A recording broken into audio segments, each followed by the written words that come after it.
हरे दंडवत कृष्ण माता जी। प्रणाम। दंडवत प्रणाम। खूब खूब हरे कृष्ण माताजी। खूब खूब स्वागत है। हरे कृष्णा। दंडवत प्रणाम। हीना माताजी हरे कृष्णा। हीना मेवाड़ा माताजी, दर्शना हरे माताजी, कृष्ण मोहन माता सेवा जी, श्री कृष्ण वारिया प्रभु माताजी। जी प्रणाम। हरे हरे कृष्णा। कृष्ण। हरे कृष्ण परेशा माता प्रभु जी। जी, प्रिया माता जी, संजय प्रभु हरे जी कृष्ण माता। हरे कृष्णा। हीनाबेन त्रिवेदी हरे कृष्णा। खूब खूब हरे स्वागत है। कृष्ण माता जी। हरे कृष्णा। दंडवत प्रणाम। ઇસ્કોન બેંગ્લોરથી ચાલતા શ્રીમદ ભગવદ્ ગીતાના ક્લાસમાં આપ સૌનું ખૂબ ખૂબ સ્વાગત છે. આપણે મંગળાચરણ લેશું અને આપ સૌ પોતપોતાની જગ્યાએ મ્યુટ થઈને મંગળાચરણ બોલી શકો છો. ઓમ અજ્ઞાનતિમિરાન્ધસ્ય જ્ઞાનાંજનશલાકયા ચક્ષુરુન્મિલિतं येन તસ્मै શ્રી ગુરુવે નમઃ. શ્રી ચૈતન્યમનોભીષ્ટં સ્થાપિतं येन भूतले स्वयं रूप तदा मह्यं ददाति स्वपदान्तिकं. वन्देऽहं श्रीगुरु श्रीपदकमलं श्रीगुरुन् वैष्णवांश्च रूपं साग्रजातं सकलरघुनाथान्वितं तं सजीवं सावधूतं सावधूतं परिजनसहितं श्रीकृष्णचैतन्यदेवं श्रीराधा कृष्णपादां सगणललिता श्रीशाखान्वितांश्च. हे कृष्ण करुणा सिंधो दीनबन्धो जगत्पते गोपेश गोपिका कान्त राधा कान्त नमोस्तुते. तप्त काञ्चन गौरांगी श्री राधे वृंदावनेश्वरी वृषभानुसुते देवी प्रणमामि हरिप्रिये. वाञ्छाकल्पतरुभ्यश्च कृपा सिन्धुभ्य एव च पतितानां पावनेभ्यो वैष्णवेभ्यो नमो नमः. नमः ओं विष्णुपादाय कृष्णप्रेष्ठाय भूतले श्रीमते भक्तिवेदान्त स्वामी इति नामिने. नमस्ते सरस्वती देवे गौरवाणी प्रचारिणे निर्विशेष शून्यवादी पाश्चात्य देश तारिणे. जय श्री कृष्ण चैतन्य प्रभु नित्यानंद श्री अद्वैत गदाधर श्रीवासादि गौर भक्त वृंद. हरे कृष्ण कृष्ण कृष्ण हरे हरे कृष्ण हरे हरे हरे हरे राम राम हरे राम राम राम राम हरे हरे. राम हरे हरे। हरे हरे कृष्ण. कृष्ण माता जी। सोनल माता जी, सीमा माता जी राम हरे हरे हरे कृष्ण. हरे कृष्ण हरे हरे कृष्ण. कृष्ण દેવાની માતાજી, આરતી માતાજી, અવાજ બધું બરાબર हरे છે? कृष्ण સ્લો આવે माता છે? जी। હરે કૃષ્ણ. हाँ माता जी बराबर બરાબર છે। છે અવાજ? हाँ माता जी યસ बराबर છે। યસ. हरे कृष्ण माता जी। Okay okay okay. આપણે હરે કૃષ્ણ આજે માતાજી. દંડવત ચોથો પ્રણામ. અધ્યાય દિવ્ય જ્ઞાન. યસ માતાજી પ્રણામ. આજે આપણે ચોથો અધ્યાય લેવાનો છે દિવ્ય જ્ઞાન. તો ત્રીજો અધ્યાય. તો આપણે ગઈકાલે ત્રીજા અધ્યાયમાં શું શીખ્યા? કોઈ કોઈ કહેશે મને? હરે કૃષ્ણ. ગઈકાલે આપણે શું શીખ્યા? હરે કૃષ્ણ માતાજી. હરે કૃષ્ણ. કર્મ, ત્રણ કર્મયોગ. પ્રકારના કર્મ. હા યસ ત્રણ પ્રકારના કર્મ કયા કયા? યસ. પછી हरे कृष्ण माता जी। किन्नर माता जी નો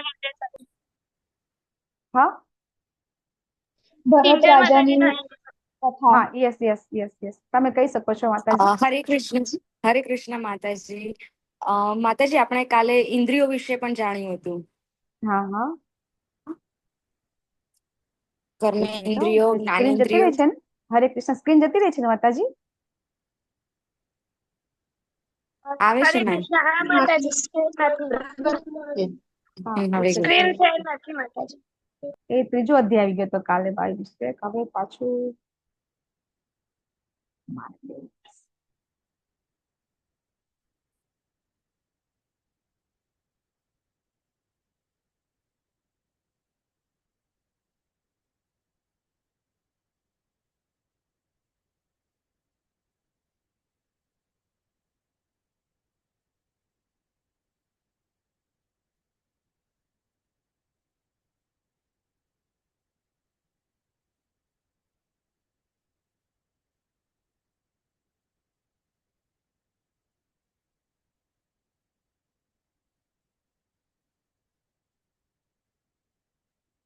હરે કૃષ્ણ માતાજી. કરું શેર? હા તમે કરો ને માતાજી સ્ક્રીન શેર. નથી થતું મારાથી. હા કરું માતાજી. 2 જ મિનિટ માતાજી કરી. હા હા, તો ત્રીજો અધ્યાયમાં આ હેન્ડ રેસ હતો કિંજલ માતાજી. યસ, બોલો માતાજી. હરે કૃષ્ણ માતાજી. જી. માતાજી, આપણે ત્રીજા અધ્યાયમાં ઇન્દ્રિયો વિશે જાણ્યું હતું યસ. કે 5 કર્મેન્દ્રિયો, જ્ઞાનેન્દ્રિયો હા અને હા 5 મતલબ 15 ઇન્દ્રિયોના કંઈક વિષયો હતા. યસ, 5 વિષયો હતા. 5 હા, જ્ઞાનેન્દ્રિયો, 5 પાંચ. કર્મેન્દ્રિય, હા, 5 એમ. ઇન્દ્રિયના હા, વિષયો. કુલ યસ. 15 ઇન્દ્રિયો હા વિશે જાણવું હતું. જી માતાજી, બહુ સરસ. યસ. ધાર્મી માતાજી. હરે કૃષ્ણ. હરે કૃષ્ણ. થેન્ક યુ માતાજી. હરે કૃષ્ણ માતાજી. ભરત રાજાની કથા સાંભળી હતી. યસ, એમાંથી આપણે શું શીખ્યા હતા?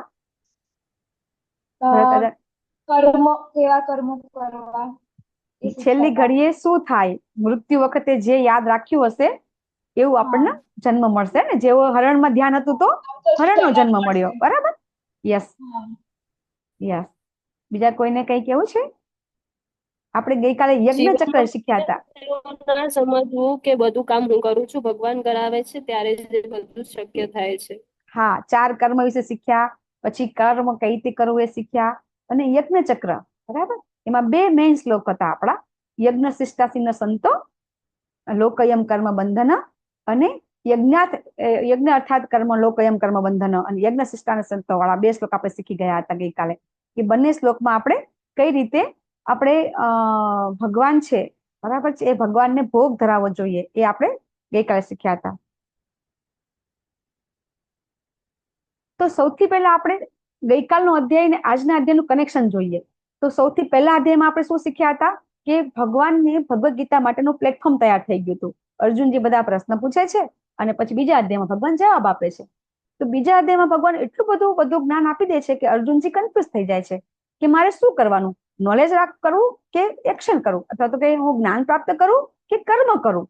તો ભગવાન પછી કર્મયોગ આપે છે કે ના, કર્મ તો કરવાનું જ છે. ભગવાન આપણને ગઈકાલે શું કીધું કે કોઈ પણ વ્યક્તિ એક પણ ક્ષણ કર્મ કર્યા વગર રહી શકતો નથી. પછી સંન્યાસ લે તો પણ ભલે, અને ગૃહસ્થાશ્રમમાં હોય તો પણ ભલે. આપણને ખબર છે, સ્કૂલમાં ભણતા હતા ત્યારે આપણે એક આપણે શું કહેતા હતા, કહેવત આવતી હતી.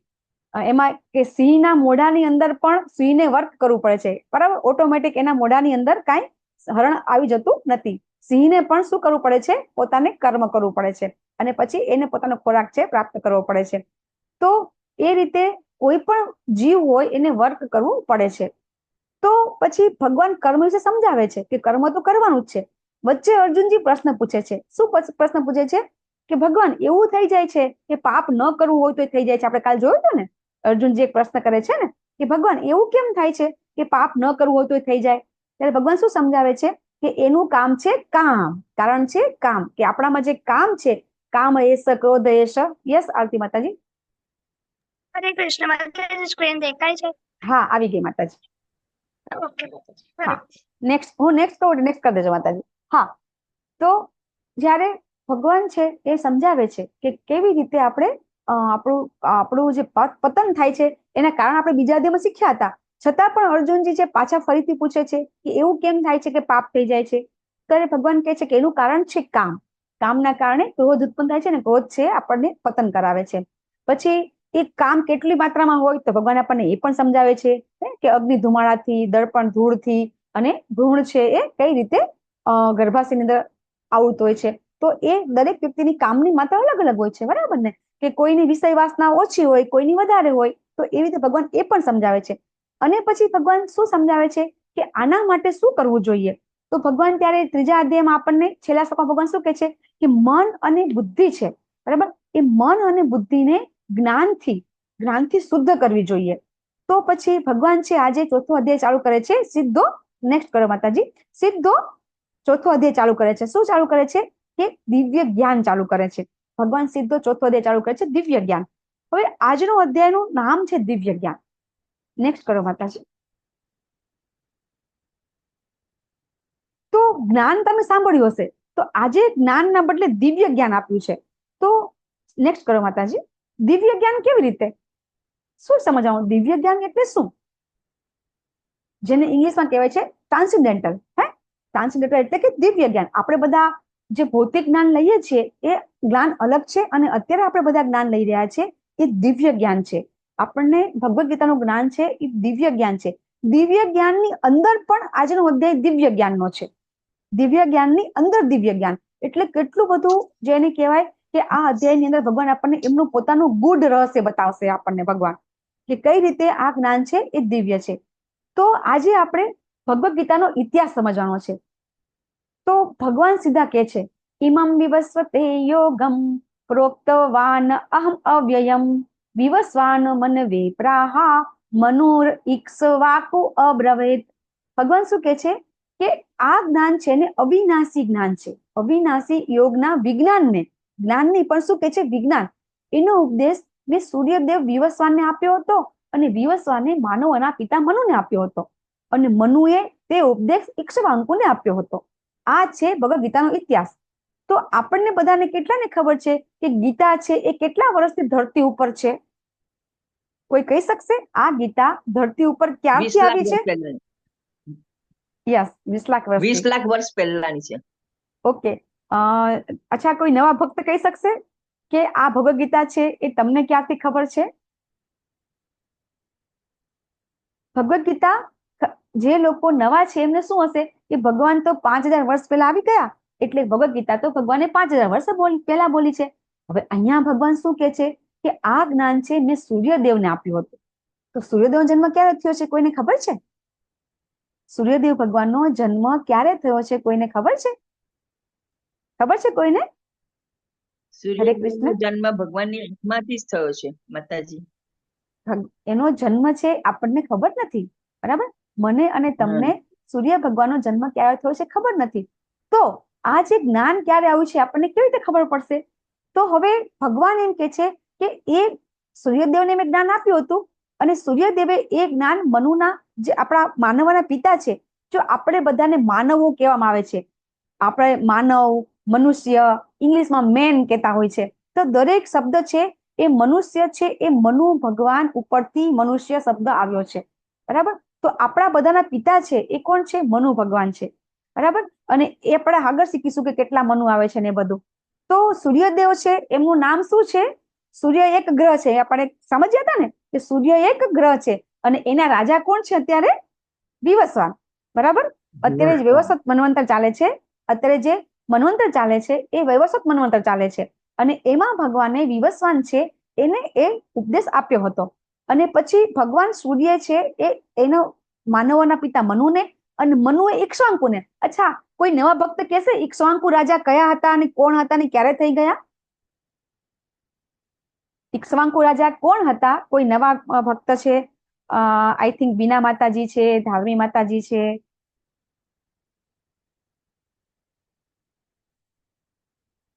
કોઈને ખબર છે ઇક્ષ્વાકુ રાજા કોણ હતા?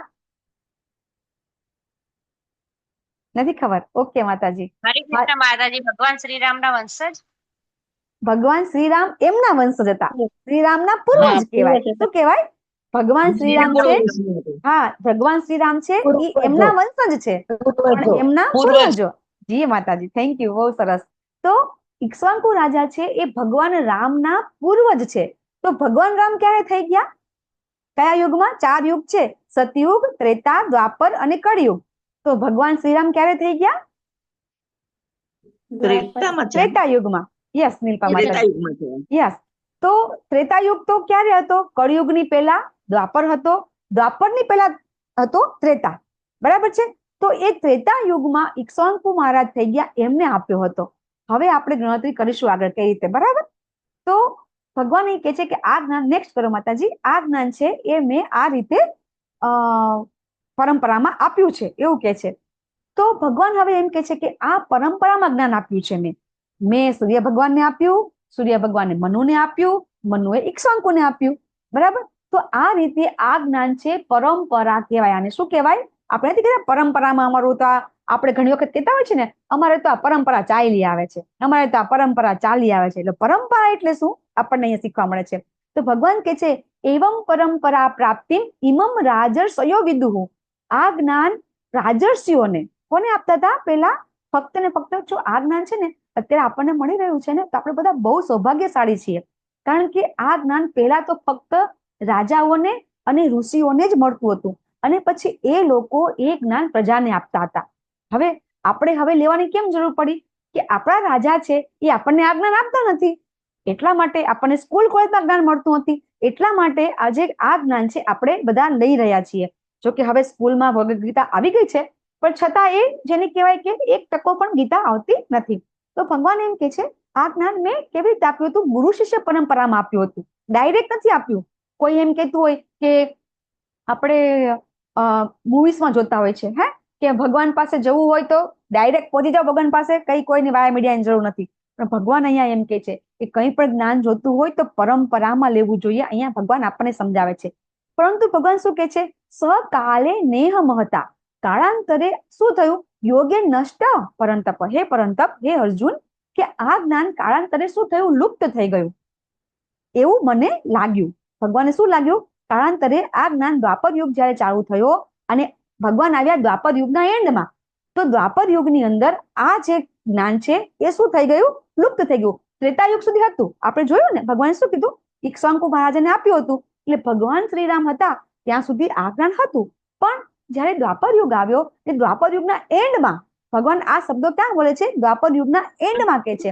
તો દ્વાપર યુગના એન્ડમાં આ જ્ઞાન નષ્ટ થઈ ગયું. તો ભગવાન દ્વાપર યુગમાં આ જ્ઞાન આપે છે એવું ભગવાન અહીંયા આપણને સમજાવે છે. તો હવે નેક્સ્ટ કરો માતાજી. તો હવે ભગવાને આપણને સમજાવ્યું કે પરંપરામાં જ્ઞાન લેવું જોઈએ. તો પરંપરામાં જ્ઞાન એટલે શું? કે ભગવાન છે એ ભગવાન સૂર્યદેવના ગુરુ થયા, બરાબર છે? તો સૂર્યદેવ છે મનુ મહારાજના ગુરુ થયા, મનુ મહારાજ છે ઇક્ષ્વાકુના ગુરુ થયા ને, પરંપરામાં જ્ઞાન લીધું. તો આપણે પણ પરંપરામાં જ્ઞાન લેવું હોય તો આપણે ક્યાંથી જ્ઞાન લેવું જોઈએ? આપણે આપણા બાળકોને સ્કૂલમાં તમે મૂકો છો, બરાબર, કોલેજમાં અભ્યાસક્રમ મૂકીએ છીએ, હાયર આપણે જયારે એજ્યુકેશન લેવું હોય છે તો આપણે સ્કૂલ કોલેજમાં જઈએ છીએ, તો આપણે શું નક્કી કરીએ છીએ અથવા તો શું ચેક કરીએ છીએ? કોઈને મેડિકલમાં એડમિશન લેવું હોય, એન્જિનિયરિંગમાં એડમિશન લેવું હોય તો આપણે શું કરતા હોઈએ છીએ? શું ચેક કરતા હોઈએ છીએ? હરે કૃષ્ણ. આપણે ક્યાંય એડમિશન લેવું હોય તો આપણે શું ચેક કરીએ છીએ? કોલેજ ચેક કરીએ, ઓથેન્ટિસિટી, કોલેજનું રિઝલ્ટ. એફિલિએશન છે કે નહીં, ઓથેન્ટિસિટી. યસ, કે એ ઓથેન્ટિક છે કે નહીં. આઈ થિંક 3 વર્ષ પહેલા અહીંયા અમારા ગુજરાતમાં જેવું બન્યું હતું કે એક સ્કૂલમાં એસએસસી ના ફોર્મ ભરવાના આવ્યા ને, તો બધા બાળકો છે એસએસસી ના ફોર્મ ભરી શક્યા નહીં. શું કામ ન ભરી શક્યા? એ સ્કૂલ છે ઓથેન્ટિક હતી જ નહીં. તો પછી એ બધા બાળકોનું એક આખું વર્ષ બગડ્યું હતું. તો જો આપણે ભૌતિક જ્ઞાન લેવું હોય તો એમાં પણ આપણે ઓથેન્ટિક જોતા હોઈએ છીએ કે સરકાર માન્ય છે કે નહીં, બરાબર? તો એનાથી આપણે એમાંથી જ્ઞાન લઈએ છીએ. તો અત્યારે આપણે બધા જ્ઞાન ક્યાં લઈએ છીએ? અથવા દાખલા તરીકે શ્રી કૃષ્ણ ભગવાનની સિરિયલ આવતી હોય, અથવા તો સિરિયલ રામાયણ આવતી હોય, મહાભારત આવતી હોય, આપણને બધા જ્ઞાન ક્યાંથી લઈએ છીએ? યુટ્યુબમાંથી, સિરિયલમાંથી. તો ખરેખર જ્ઞાન પ્રાપ્ત કરવાનો સાચો રસ્તો કયો છે? તો એ ભગવાન આપણને ભગવદ ગીતામાં સમજાવે છે કે મેં 4 યુનિવર્સિટીની સ્થાપના કરી છે. ભગવાને પોતા, આપણે સનાતન ધર્મ કહીએ છીએ ને, તો સનાતન ધર્મ શું છે? તો સનાતન ધર્મમાં ભગવાને 4 યુનિવર્સિટીની સ્થાપના કરેલી છે. તો કઈ રીતે? કે ભગવાન છે ને પેલા પોતે જ જ્ઞાન આપે છે. કોને? તો કે બ્રહ્માજીને. એનો આખો શ્લોક છે, તેને બ્રહ્મ હૃદય આદિ કવયે. ભાગવતમના પહેલા અધ્યાયનો પહેલો શ્લોક છે, બરાબર? જન્માદિયસ્ય યતોન્મયાદિ તરતસ ચાર્થેષ્વભિઘ્ન સ્વરાટ તેને બ્રહ્મ હૃદય આદિ કવયે મૂયંતિ યત સૂરયઃ. ભાગવતમની અંદર વ્યાસદેવજી સ્વયં સ્ટાર્ટિંગમાં જ કહે છે કે સૌથી પહેલા બ્રહ્માજીને જ્ઞાન ભગવાને આપ્યું હતું. પછી ભગવાને પદ્મપુરાણમાં આવે છે, ભગવાને પછી જ્ઞાન છે શ્રી લક્ષ્મીજીને આપ્યું છે, પછી ભગવાન શિવને આપ્યું છે. આપણને બધાને ખબર છે, અમરનાથની સ્ટોરી તમને બધાને ખબર હશે કે કઈ રીતે અમરનાથ ગુફાની અંદર ભગવાન છે એ પાર્વતીજીને જ્ઞાન આપે છે. તો એ જ્ઞાન કયું હતું? કે એ જ્ઞાન જે ભગવાન કૃષ્ણે ભગવાન શિવને આપ્યું હતું, એ જ્ઞાન એ રીતે પરંપરામાં ભગવાને આપ્યું છે. પછી બીજું જે ચોથી યુનિવર્સિટી છે એ 4 કુમારો. એ 4 કુમારો કોણ હતા? બ્રહ્માજીના માનસ પુત્રો, બરાબર? તો આ રીતે તમને બધાને ખબર હશે કે બ્રહ્માથી જે જ્ઞાન આવ્યું છે એની અંદર બ્રહ્માજી પછી અંદર પરંપરામાં માધવાચાર્ય આવ્યા છે, શ્રી ચૈતન્ય મહાપ્રભુ આવ્યા છે, બરાબર? ભક્તિનો ઠાકુરજી આપણે ગઈકાલે એક એનું એક્ઝામ્પલ લીધું હતું કે કોર્ટમાં જજ હતા, બરાબર. તો આ બધા પરંપરામાં બધા આચાર્ય આવી ગયા. સટ ગોસ્વામી છે, એ બધા બ્રહ્મ સંપ્રદાયની અંદર આવી ગયા છે. અને આપણો જે ઇસ્કોન છે, મેં તમને કાલે પણ કીધું હતું, ઇસ્કોન છે એક સંસ્થા છે. જેવી રીતે આપણે બરોડામાં પારુલ યુનિવર્સિટી છે, બરાબર, દરેક યુનિવર્સિટી હોય છે, એમ એ યુનિવર્સિટી છે. એવી રીતે ઇસ્કોન શું કરે છે? ઇસ્કોન તો એક સંસ્થા છે, પણ એનો સંપ્રદાય કયો છે? બરાબર, તો એ છે બ્રહ્મ મધ્વ. મધ્વાચાર્ય આવી ગયા એટલે મધ્વાચાર્યનો મધ્વ કહેવાય છે. બ્રહ્માથી આવ્યા તો બ્રહ્માજી, બ્રહ્મ મધ્વ.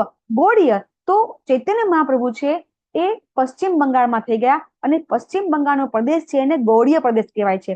તો બ્રહ્મ મધ્વ ગૌડીય વૈષ્ણવ સંપ્રદાય છે એ ઇસ્કોનનો છે. ઇસ્કોન સંપ્રદાય નથી. ઇસ્કોન છે આખો એક વૈષ્ણવ જે સંપ્રદાય છે એને ફોલો કરે છે. પછી બીજો સંપ્રદાય છે લક્ષ્મી સંપ્રદાય, શ્રી લક્ષ્મી. તો એમાં આવી ગયા રામાનુજાચાર્ય, અને એનો ફેલાવો અત્યારે ક્યાં છે? સૌથી વધારે જે લક્ષ્મી સંપ્રદાયના લોકો અત્યારે ઇન્ડિયામાં કઈ જગ્યાએ છે? તમને બધાને ખબર હશે. રામાનુજાચાર્યનું સૌથી મોટું જેને કહેવાય કે મોટી પ્રતિમા બની રહી છે સાઉથની અંદર. બહુ જ સંપ્રદાય છે. યસ, હૈદરાબાદની અંદર બહુ જ મોટી પ્રતિમા બને છે રામાનુજાચાર્યની. તો એ રામાનુજાચાર્ય છે એ કોના અંતર્ગત આવે છે? તો શ્રી લક્ષ્મીજીના અંતર્ગત આવે છે. કે લક્ષ્મીજીના પછી સંપ્રદાયથી એ આગળ આવે છે. પછી લોર્ડ ભગવાન શિવ, બરાબર. તો ભગવાન શિવ છે એ ભગવાન શિવને જ્ઞાન આપ્યું. તો એની નીચે કયા કયા આચાર્ય આવ્યા છે? વલ્ભાચાર્ય. અને એને આપણે ગુજરાતની અંદર, રાજસ્થાનની અંદર પુષ્ટિ માર્ગી સંપ્રદાય કહીએ છીએ. અત્યારે આપણે અહીંયા પરેશ શાહ પ્રભુજી છે, લલિત પ્રભુજી છે, આ બધા પુષ્ટિ માર્ગીય છે, બરાબર. તો પુષ્ટિ માર્ગીય એટલે રુદ્ર સંપ્રદાય. ને કયો સંપ્રદાય કહેવાય છે? રુદ્ર સંપ્રદાય. ભગવાને શિવને જ્ઞાન આપ્યું અને એના પછી આગળ સંપ્રદાય થયો એને રુદ્ર કહેવાય છે. પછી 4 કુમાર, તો એને કુમાર સંપ્રદાય કહેવાય છે. અને એમાં આચાર્ય આવી ગયા છે નિંબાક આચાર્ય. અને ઘણા બધા અત્યારે આપણા ગુજરાતમાં પણ આ સંપ્રદાય ફોલો કરે છે, અને ઘણા બધા બીજા પણ ફોલો કરતા હોય છે. તો પરંપરામાં આ રીતે જ્ઞાન પ્રાપ્ત કરવું જોઈએ. ઓથેન્ટિક યુનિવર્સિટી આ છે. આ 4 યુનિવર્સિટી છે એ ઓથેન્ટિક છે. તમે ક્યાંયથી પણ જ્ઞાન લઈ શકો છો, પણ આ જ યુનિવર્સિટીમાં તમે જો લેશો જ્ઞાન, તો તમને સહી જ્ઞાન પ્રાપ્ત થશે. બાકી ભગવાન કોણ છે એ ક્યારેય ખબર પડશે નહીં. તમે ભગવદ્ ગીતાના કંઠસ્થ શ્લોક કેમ નથી કરી લેતા? 700 શ્લોક, છતાં પણ જ્ઞાન પ્રાપ્ત નહીં થાય. ભગવાન આપણને સમજાવશે કે જ્ઞાન કોને કહેવાય, જ્ઞાની કોને કહેવાય, આપણને ભગવદ્ ગીતામાંથી સમજાવશે ભગવાન. તો આપણે જ્યારે જ્ઞાન પ્રાપ્ત કરવું છે તો આ 4 યુનિવર્સિટીમાં જો પ્રાપ્ત કરશું તો આપણને પ્રાપ્ત થશે. નહીં તો શું થશે ખબર છે?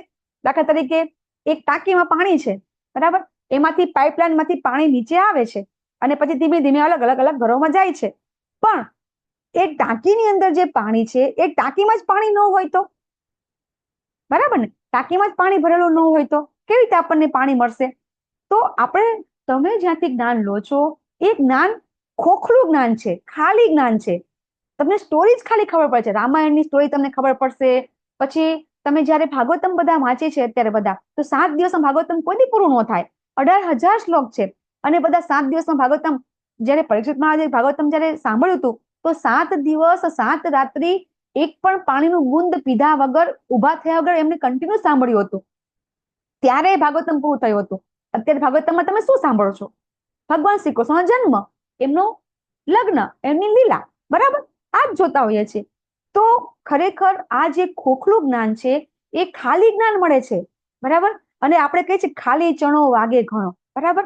અને એ જ્ઞાનનો બહુ જ જેને કહેવાય કે પ્રકાશિત થતું હોય છે. બધાને એમ થાય કે હા અમે તો આજે ભાગવતમ કથા સાંભળી આવ્યા, અને આજે તો અમે પોથી માથે ઉચકી આવ્યા, અને અમે તો આજે શું કહેવાય કે ભગવાનને લીલા લીધી ને લગ્ન કર્યા ને રૂકમણી થયા ને બધા કૃષ્ણ બનશે ને રાધા બનશે ને ડાન્સ કરશે. તો આ બધું શું છે? આ આપણા આનંદ માટે કરીએ છીએ. આપણે નિજ આનંદ થાય છે. આનાથી જ્ઞાન પ્રાપ્ત થાય છે. અચ્છા, આજે આપણે બધે જ્ઞાન લઈએ છીએ તો એ જ્ઞાન લીધા પછી જીવનમાં પરિવર્તન આવે છે? જો જ્ઞાન લીધા પછી, હું પહેલા જ અધ્યાયથી કહું છું કે જ્યારે આપણે જ્ઞાન લઈએ છીએ અને જ્ઞાન લીધા પછી આપણા જીવનમાં પરિવર્તન નથી આવતું, તો એ જ્ઞાન છે એ આપણે જ્ઞાન લીધું જ ના કહેવાય. આપણું બાળક એસએસસીમાં ભણતું હોય, 12માં ભણતું હોય, કોલેજમાં ભણતું હોય, કોલેજમાં ભણવા જાય, ભણે અને 1 વર્ષ પછી એને કાંઈ ન આવડે તો શું કરવાનું?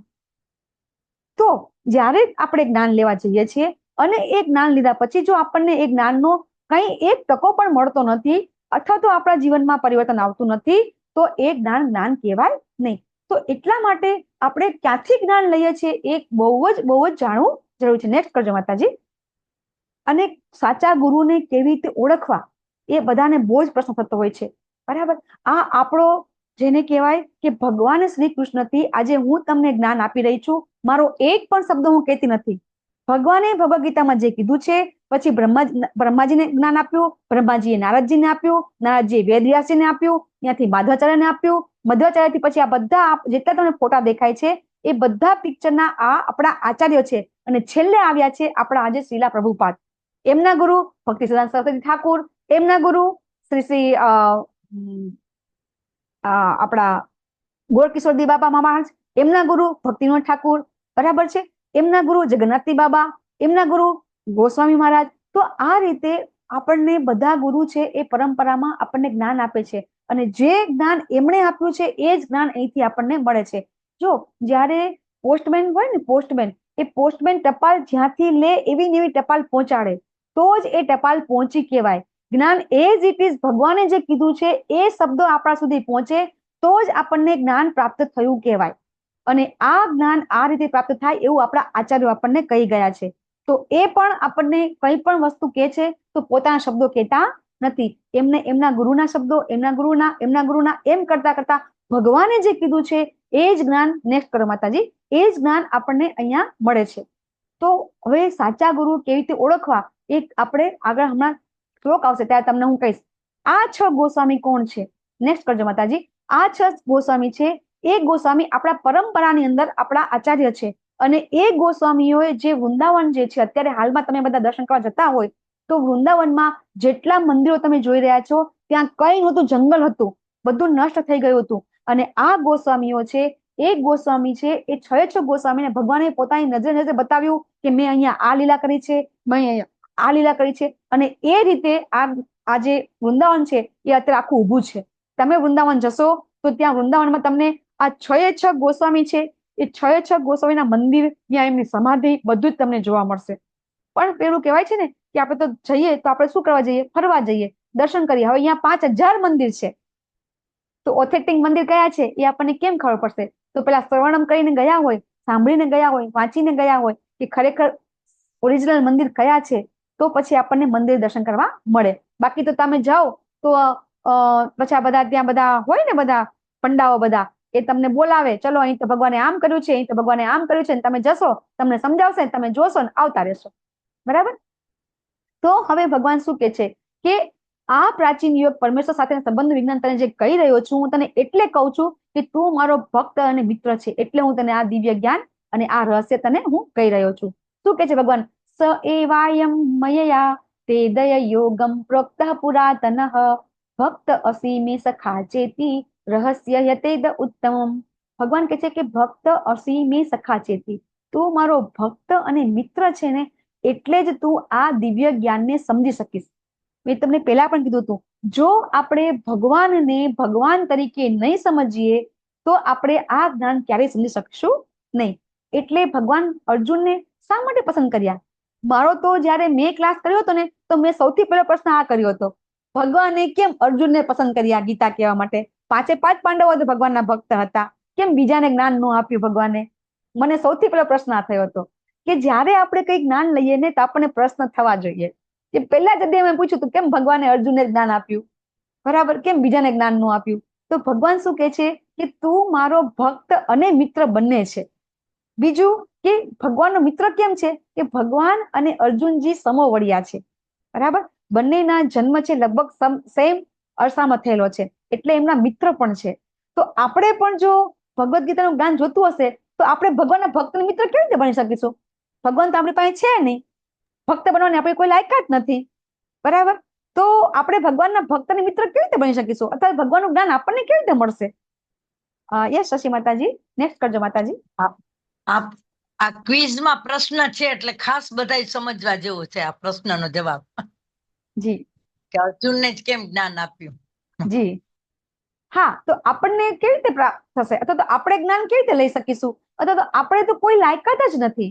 ભગવાન તો તમને હું 8મા અધ્યાયમાં સમજાવીશ કે અનંત બ્રહ્માંડના સ્વામી છે, એમની પાસે ડાયરેક્ટ આપણે જઈ શકતા નથી. આપણે વડાપ્રધાન મોદીને મળવું હોય તો મળી શકીએ આપણે ડાયરેક્ટ, બરાબર ને, કોક વાયા મીડિયા આપણને કોક લિંક જોઈએ ને એમને મળવા માટેની.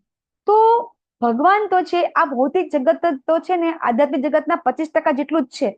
તો બાકીનું જે આધ્યાત્મિક જગત છે એ સિવાયનું આ આખું ભૌતિક જગત, 14 લોક, એકલું પૃથ્વી નહીં, એકલું સ્વર્ગલોક નહીં, બ્રહ્મલોક નહીં, તપોલોક નહીં, પાતાળ, બધાના ભગવાન સ્વામી છે. આવા એક બ્રહ્માંડ નહીં, આવા અનેક બ્રહ્માંડો છે, આપણે આગળ શીખીશું. તો ભગવાન તો અનંત બ્રહ્માંડના સ્વામી છે, અને એને મળવું હોય એનું જ્ઞાન જે આપણને કહી રહ્યા છે, અને એ જ્ઞાન આપણે જોતું હોય તો આપણને કેવી રીતે મળે? આપણી લાયકાત શું છે? આપણે કઈ રીતે પ્રાપ્ત કરવું પડે? કોઈ મને કહેશે? આપણે કઈ રીતે આ શીખી શકીશું, સમજી શકીશું? આપણે જેવી રીતે હું તમને સમજાવું છું, મેં જેવી રીતે શીખવું છે એવી રીતે તમારે શીખવાનું છે. પરંપરામાં ભગવાને કીધું ને, એવમ પરંપરા પ્રાપ્તિ, બરાબર? આ જ્ઞાન તમને પણ ચોક્કસ મળશે, બરાબર? પણ કેવી રીતે? પરંપરામાંથી પ્રાપ્ત કરશું તો. અને L1 કરવાનું, L2 કરવાનું, L3, L4 અને L5, ને તમને બધું જ જ્ઞાન પ્રાપ્ત થશે, બરાબર છે? તો ભગવાનનું જ્ઞાન પ્રાપ્ત કરવું હશે તો આપણે ગુરુ શિષ્ય પરંપરામાં જ્ઞાન પ્રાપ્ત કરવું પડશે. હવે અર્જુન પ્રશ્ન કરે છે. આ અર્જુનનો પ્રશ્ન નથી, આ પ્રશ્ન મારો અને તમારો છે. અર્જુનજી શું કહે છે કે સૂર્યદેવ વિવસ્વાન તો તમારા કરતા મોટા છે, તમે તો 5000 વર્ષ પહેલા આવ્યા ને. અર્જુનજી શું છે કે ભગવાનનો જન્મ, મેં તમને શું કીધું, ભગવાન અને અર્જુનજી સમકાલીન છે, બરાબર? એક કાળમાં બંનેનો જન્મ થયો હતો. તો પછી ભગવાન તો 5000 વર્ષ પહેલા આવ્યા હોય, સૂર્યદેવને તો કરોડો વર્ષ થઈ ગયા છે, બરાબર? ભગવાન એમ કહે છે કે મેં જ્ઞાન સૂર્યદેવને આપ્યું હતું. તો પછી કેવી રીતે આ શક્ય બને? તમે તો હમણાં આવ્યા, તમે પહેલા કેવી રીતે આવી ગયા? આપણે બીજા અધ્યાયમાં એક શ્લોક આવ્યો, નત્યેવા હમ જાતુ નાસમ ન ત્વમ નેમે જનાદીપાવા. નેક્સ્ટ કરજો માતાજી. ન ચેયો ન ભવિષ્યામ સવય મત પરમ.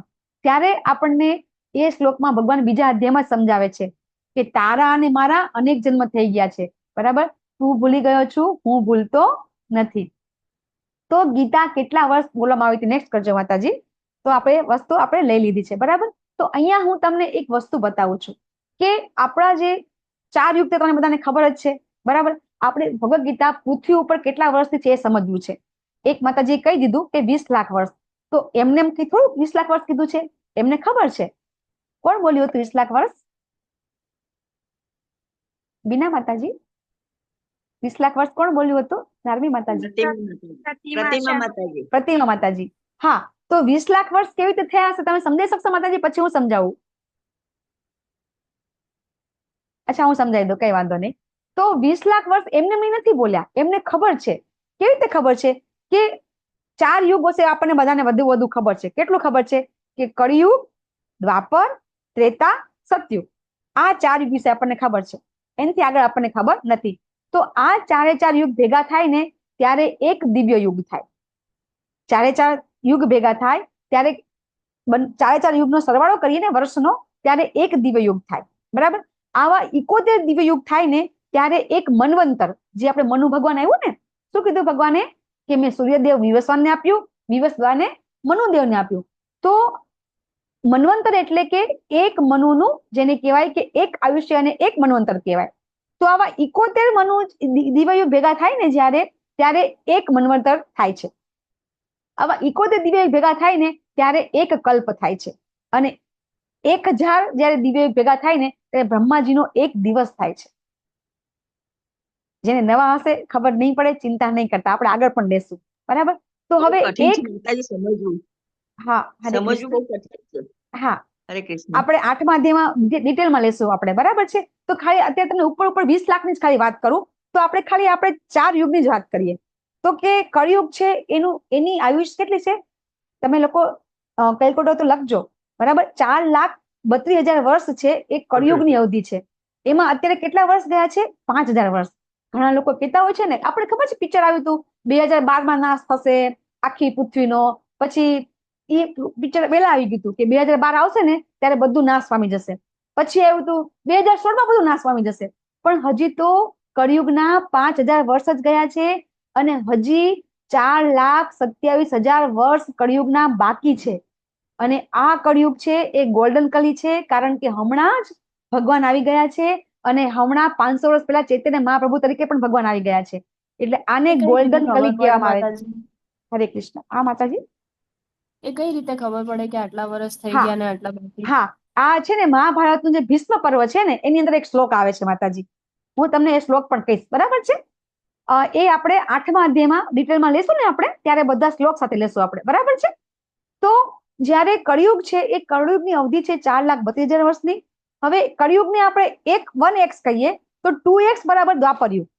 તો કે 4,32,000 વર્ષ ગુણ્યા તમે 2 કરો એટલે થાય છે દ્વાપર યુગ. એને ગુણ્યા 3 કરો તો ત્રેતા, અને એને ગુણ્યા 4 કરો એટલે આવે સતયુગ, બરાબર? તો આ રીતે આ ચારેયનો જયારે સરવાળો થાય ને ત્યારે એક દિવ્ય યુગ થાય, બરાબર? તો હવે દ્વાપર થયો કેટલા? 8,64,000 વર્ષ થાય. 432 ગુણ્યા 2 એટલે કેટલા થાય? 864. 432 ગુણ્યા તમે 3 કરો તો 12,96,000 લાખ વર્ષ થાય, બરાબર? તો છેલ્લે ભગવાને શું કીધું કે હમણાં મેં છેલ્લે ત્રેતા યુગની અંદર ઇક્ષ્વાકુ રાજાને મેં આ જ્ઞાન આપ્યું હતું. તો પૃથ્વી ઉપર ઇક્ષ્વાકુ રાજા થઈ ગયા એને લગભગ આપણે ઓલમોસ્ટ 12 લાખ વર્ષ કહીએ, આપણે 12 લાખ વર્ષ ઈ કહીએ. પછી દ્વાપર યુગ છે કેટલા વર્ષનો થયો? 8,64,000 વર્ષ. તો 12 ને 8 કરીએ આપણે તો કેટલા થાય? 20 લાખ વર્ષ. એટલે આપણો ખાલી મોટી મોટી ગણતરી કરીએ ને તો 20 લાખ વર્ષ કરતા વધારે વર્ષોથી પૃથ્વી ઉપર ભગવદ ગીતા છે. પૃથ્વી ઉપર આપણે ખાલી પૃથ્વીની વાત કરીએ છીએ, બાકી ભગવદ ગીતા તો ભગવાને આગલા શ્લોકમાં શું કીધું? આ અવિનાશી જ્ઞાન છે. કેવું છે? અવિનાશી એટલે કે સનાતન છે, પુરાતન છે. આ જ્ઞાન આજનું નથી, કાલનું નથી, સતયુગનું નથી, કળિયુગનું નથી, દ્વાપરનું નથી. એ બધા યુગ હતા ત્યારે પણ હતું અને નતા ત્યારે પણ હતું. નેક્સ્ટ કરજો માતાજી. તો આ રીતે આ જે જ્ઞાન છે, આ જ્ઞાન છે એ ભગવાન શું કે છે કે પૃથ્વી ઉપર છે એ 20 લાખ વર્ષથી આવ્યું છે, બરાબર? હવે ભાઈ તમને શું કીધું કે 1,000 દિવ્ય યુગ થાય ને તો બ્રહ્માજીનું 1 દિવસ થાય. તો બ્રહ્માજીનું જે આયુષ્ય આપણે જોવું હોય ને, બરાબર, તો એ બ્રહ્માજીનું આયુષ્ય જોવા માટે થોડીક આપણું મગજ થોડુંક નહીં ખબર પડે, પણ મેં તમને આજે કીધું ને કે કલિયુગના અત્યારે કેટલા વર્ષ વીતી ગયા છે? 5,117 વર્ષ, બરાબર? પછી સતયુગ, ત્રેતા અને દ્વાપર, બરાબર, એ ગણીએ તો અત્યારનો જે હાલની અંદર છે ને બ્રહ્માજી છે ને 100 વર્ષ જીવે છે. બ્રહ્માજીનું 1,000 દિવ્ય યુગ બરાબર 1 દિવસ થાય છે, બરાબર? આવા 1 દિવસ 1,000 દિવ્ય યુગ ગુણ્યા 365 કરો એટલે 1 વર્ષ થાય, અને એને ગુણ્યા 100 કરો એટલે 100 વર્ષ. બ્રહ્માજી આવા 100 વર્ષ જીવે છે.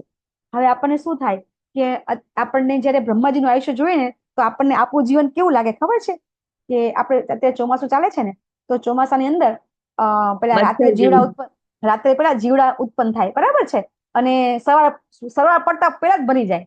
તો આપણું આયુષ્ય, મેં તમને એક પાનબાઈનું ભજન કીધું હતું કે વીજળીના ચમકારા જેવું છે. પાનબાઈને ખબર હતી કે આપણું જીવન, આપણને ખબર છે કે આપણે તો એવું માને ઓહો આપણે 60-70 વર્ષ જીવવાનું છે, મજાને મોજ કરવાનું છે આપણે, બરાબર? પણ આ જીવન છે એ ક્ષણિક છે. આપણને ખબર નથી ને કાલે મૃત્યુ છે, ખબર છે આપણને? આપણે નેક્સ્ટ મોમેન્ટ, આજે રાત છે સવાર પડશે આપણને ખબર છે, બરાબર? તો આપણને જયારે આવું ખબર પડે ને ત્યારે આપણને જ્ઞાન લેવાનું મન થાય. આધ્યાત્મિક જ્ઞાન લેવાનું મન ક્યારે થાય? કે જ્યારે આપણને આપણા મૃત્યુ વિશે વિચાર કરીએ ને તો જ. જે લોકો મૃત્યુનો વિચાર નથી કરતા ને એ ક્યારેય આધ્યાત્મિક જ્ઞાન લઈ નહીં શકતા. યસ શરદ પ્રભુજી. ગંગા સતીનું ભજન છે. યસ, ગંગા સતી પાનબાઈ. યસ. ગંગા સતી. તો અત્યારે જી પ્રભુજી, અત્યારનો જે યુગ છે તો કયો ચાલી રહ્યો છે? બ્રહ્માજીના 100 વર્ષની અંદર બ્રહ્માજીના 50 વર્ષ પૂરા થઈ ગયા છે. અત્યારે બ્રહ્માજીનું 51મું વર્ષ, 51ના વર્ષનો પહેલો દિવસ ચાલે છે. દાખલા તરીકે આપણો જન્મ થયો હોય, બરાબર, તો આપણા જન્મમાં આપણે કેવું છે, આપણો ઓગસ્ટમાં જન્મ થયો હોય તો આપણે એ દિવસનો ગણીએ છીએ ને આપણો કે પહેલો દિવસ, બીજો દિવસ. એવી રીતે બ્રહ્માજીના 100 વર્ષમાં 50 વર્ષ પતી ગયા છે. 50 વર્ષમાં 51મું વર્ષ ચાલે છે. હવે એક વર્ષમાં ભગવાન બ્રહ્માજીના એક દિવસની અંદર 14 મનુ ભગવાન આવે છે. તો 14 મનુ ભગવાન આવે તો 14 મન્વંતર આવે, બરાબર? તો એમાં અત્યારે 6 મન્વંતર પૂરા થઈ ગયા છે, અને 7મો મન્વંતર વૈવસ્વત મન્વંતર મેં તમને કીધું એ ચાલે છે અત્યારે. બ્રહ્માજીના 51 વર્ષના પહેલો દિવસ ચાલે છે. પહેલા દિવસની અંદર એક દિવસમાં 14 મનુ આવે, એમાં 6 મનુ આવી ગયા છે. 7મા મનુ અત્યારે ચાલુ છે. 7મા મનુના એક મનુના કેટલા દિવ્ય કીધા તમે? તમને એક મનુના દિવ્ય યુગ કેટલા કીધા હતા આગળ મેં તમને? 71, બરાબર? તો એવા 71 દિવ્ય યુગની અંદર 27 દિવ્ય યુગ પતી ગયા છે. 4 યુગના 27 દિવ્ય યુગ પતી ગયા છે. બરાબર છે. અને એ રીતે અત્યારે જે આ દિવ્યયોગ ચાલી રહ્યો છે એ 28મો ચાલી રહ્યો છે. બરાબર. તો આ આપણી નેક્સ્ટ કરજો માતાજી. આ રીતે આપણે આપણા કાળની સ્લાઇડ આપણે જોઈએ છીએ અને 8મા અધ્યાયમાં હું તમને ડિટેલમાં કરાવીશ. બરાબર. નેક્સ્ટ જવા દો માતાજી. તો મનુનું જીવન આપણે જોયું. બરાબર છે કે મનુ એક કેવી રીતે જીવન જીવે છે એ તમને સમજાવી દીધું. આગળ જવા દો માતાજી. આગળ જવા દો. બ્રહ્માજીને 1 સેકન્ડ 1 લાખ વર્ષ છે. આ જવા દો. સમજાવી દીધું માતાજી. હવે ભગવાન શું કે છે? બરાબર. આગળ બીજા અધ્યાયમાં આપણે ભગવાને કીધું અને ભગવાન ફરીથી કે છે બહુની મે વ્યતીતાની. ભગવાન શું કે છે? બહુની મે વ્યતીતાની. ઘણા બધા જન્માની તવ ચ અર્જુન. બહુની એટલે ઘણા બધા વ્યતીત થઈ ગયા છે. મારા અને તારા અનેક જન્મ થઈ ગયા છે. તો અન્ય અહમ વેદ સર્વાણી. હું બધું યાદ રાખી શકું છું. ન ત્વમ વેદ પરંતપ. પરંતપ એટલે અર્જુન. અર્જુનને હે પરંતપ કે છે. હે અર્જુન, હું યાદ રાખું છું. નેક્સ્ટ કરો માતાજી. આપણે આગળ લઈ લીધું. તો યાદ રાખી શકતો નથી. શા માટે?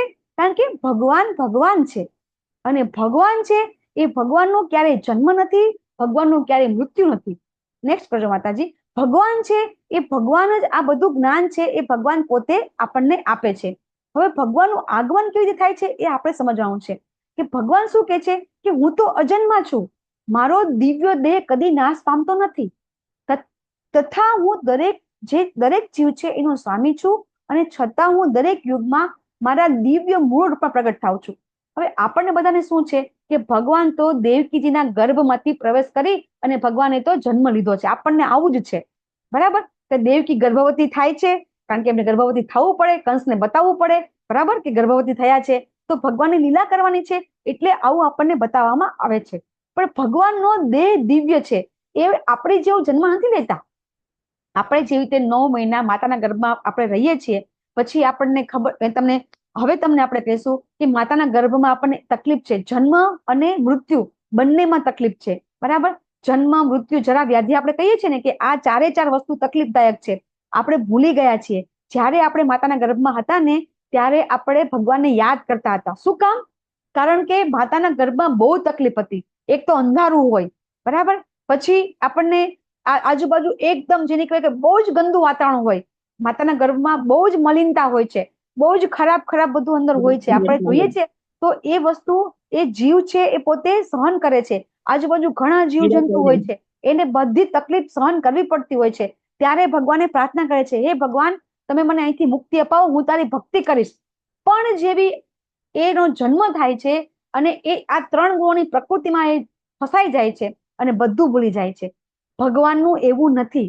ભગવાનનો દેહ છે દિવ્ય છે અને એ પોતે મૂળ રૂપમાં પ્રગટ થાય છે.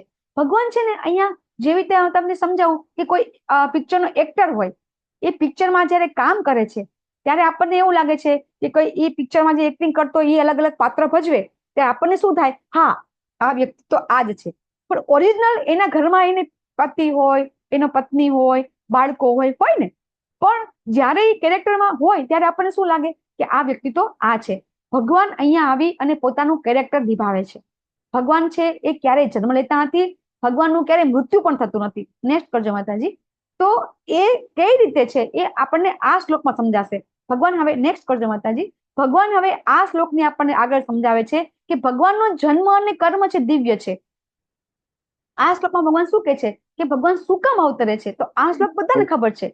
યદા યદા એ ધર્મસ્ય ગ્લાનિર્ભવતિ ભારત અભ્યુત્થાનમ અધર્મસ્ય તદાત્મમ સુજામ્યહમ. ભગવાન આ શ્લોકમાં શું કે છે કે જ્યારે ધર્મનું પતન થાય છે, અધર્મ વર્ચસ્વ જામે છે, ત્યારે હું પ્રગટ થઉં છું.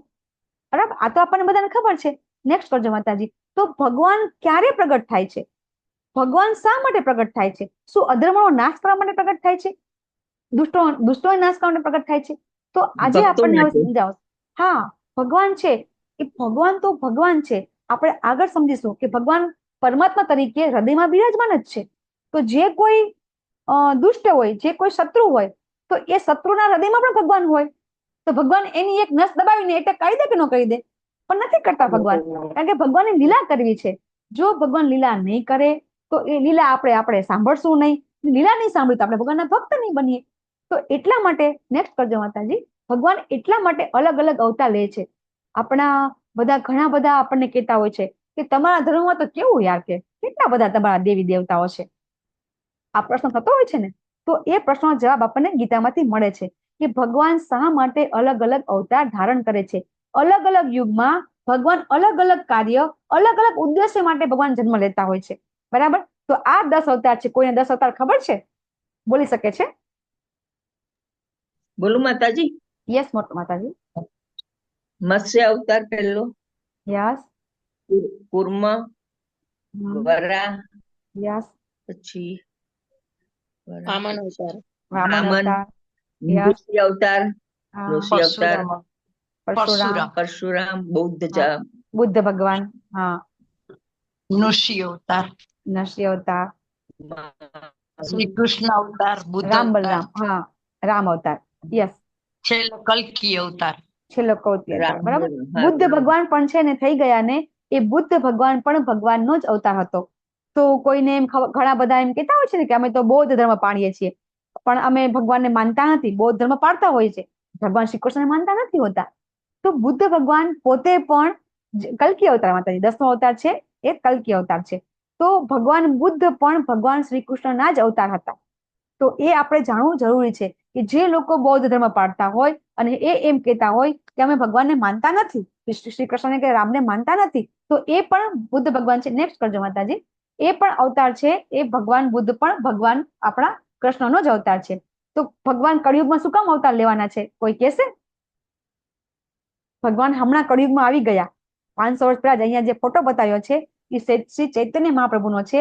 અને આ ચૈતન્ય મહાપ્રભુ છે ને એ પશ્ચિમ બંગાળમાં અવતાર લીધો છે ને, અને એ આખા ભારતમાં નથી ફર્યા, એટલે આખા ભારતમાં એમનો પ્રચાર નથી થયો. પણ સાઉથની અંદર, પછી પશ્ચિમ બંગાળમાં. યસ, જય કૃષ્ણ માતાજી. તમારા ક્વેશ્ચન નો આન્સર દેવા ઇન્ટરેસ્ટ કર્યો હતો. હરે યસ કૃષ્ણ યસ માતાજી. યસ માતાજી, બોલો બોલો. એટલે હા. તમે વાત કરો પછી કહું. ચૈતન્ય મહાપ્રભુજી કળિયુગની અંદર આવ્યા હતા. રાધા રાણી અને કૃષ્ણનું બંનેનું કોમ્બિનેશન છે, પણ રાધા રાણી જે સેવા ભાવ કૃષ્ણને કરે છે, જે એમના હૃદયની અંદર કૃષ્ણ પ્રત્યે લાગણી હતી, એ કૃષ્ણને જોવી હતી. એટલે રાધા રાણીનો ભાવ લઈ અને ચૈતન્ય મહાપ્રભુ તરીકે દયાના અવતાર, આપણા કળિયુગના જીવો માટે દયાના અવતાર તરીકે ચૈતન્ય મહાપ્રભુજીએ જન્મ લીધો હતો. એટલે આ યુગને ગોલ્ડન કલી યુગ કહેવામાં આવે છે. હરે કૃષ્ણ. જી માતાજી. હરે કૃષ્ણ. આપણે આગળ વાત થઈ ગઈ હે ને કે ગોલ્ડન કલી શા માટે કહેવાય છે, આપણે હમણાં જ વાત કરી. બરાબર છે?